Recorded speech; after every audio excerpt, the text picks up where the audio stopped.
Pointing north.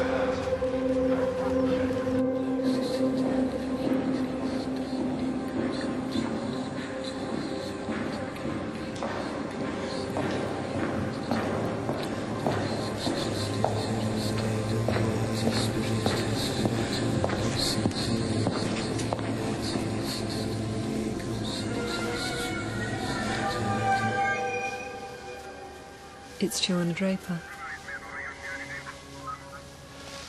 Looks like multiple stab wounds. Why?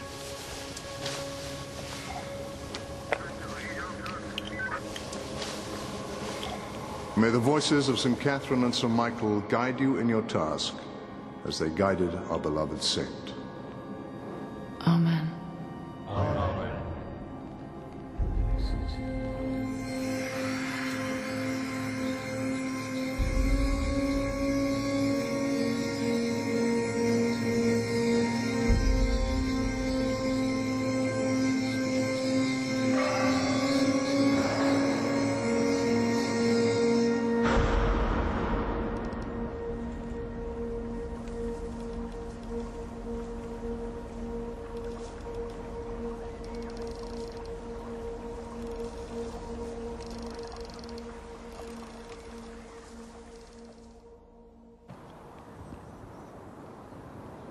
We want to keep you under police protection, Mark. It might not be safe for you or your children.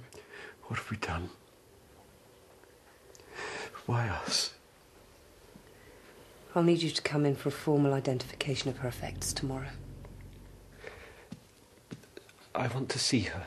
That won't be possible, I'm afraid. It's all right. I think your dad needs to see you. Daddy?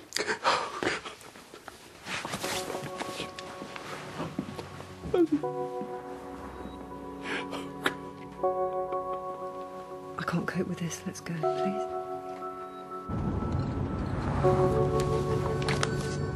Ah.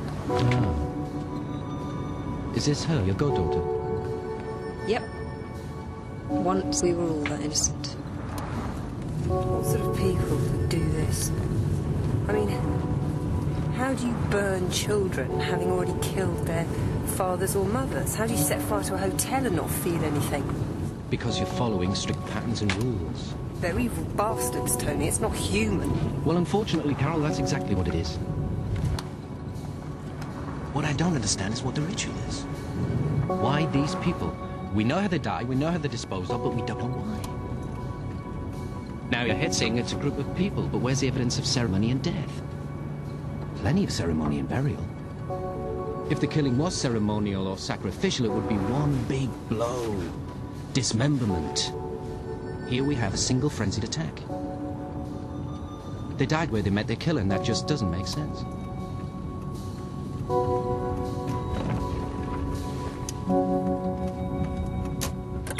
You drive.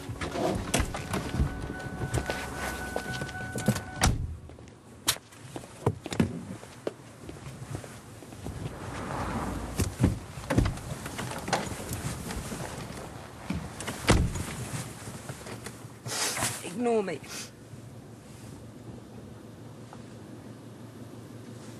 Home? Yeah. This is a compliment. I can't do this with anyone else.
Norton, which?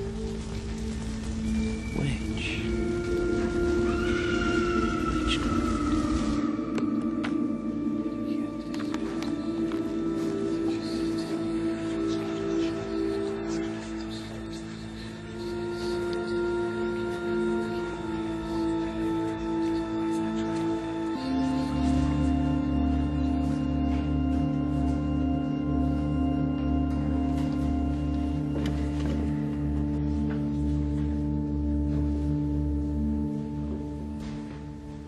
Somebody's out there, Carol.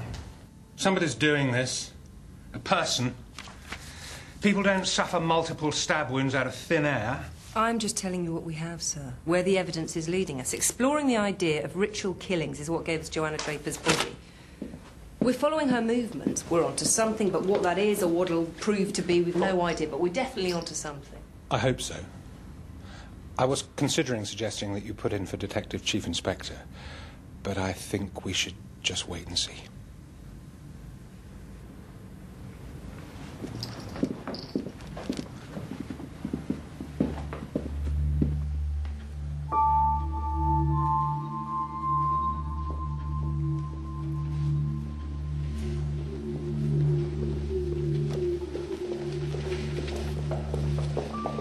Kate, what are you doing back? I figured the quicker I got back to work, the quicker I might start to cope. I'd like to take you up on your offer of coming over to talk. I came round last night, but you were out. Yeah, I stayed out, yeah. Well, when would be a good time for you? Me, I've got all the time in the world. Tony. Kate, can I call you later? Just say it's not convenient, Tony. It's easier that way. Kate? What's up with her? Her husband died. Where are we going? Why the bloody hell have you brought me to the museum? I knew you wouldn't come if I told you. What I want you to remember is that in any chain of killings, the psychology of the killer is always at its purest with the first victim. Okay. Variations may occur, but essentially that is where the template is set. Okay, so we're here to research Linda Osborne? No, the woman who was killed 500 years ago. The witch. A witch? You're not serious. Why do you think they were called the Burning Times? And what we have is the skeleton of a female who was killed during those times. Henry. Tony. This is D.I. Carol Jordan. How do you do? Hello. She wasn't burnt. She was killed with a sword. She was buried like a witch. Right, so Leanne and Richard and Linda Osborne are all witches. I didn't say that. I said our original victim was killed for being a witch. After their trials, witches were always disposed of outside the parish, never in consecrated ground. The idea was that they should never be able to rest in peace. Their souls had to stay in limbo, which was thought of as a kind of periphery of hell. And we had witches in Norton? Allegedly, there was a trial of 2 women. There are several versions of the story. In some they were hung, in others they were burnt. Nothing about a sword? Not as far as I'm aware, no. But one part of the story is always consistent. If one of their bodies was ever found, the result would be a ball of fire, usually from the burning of another witch.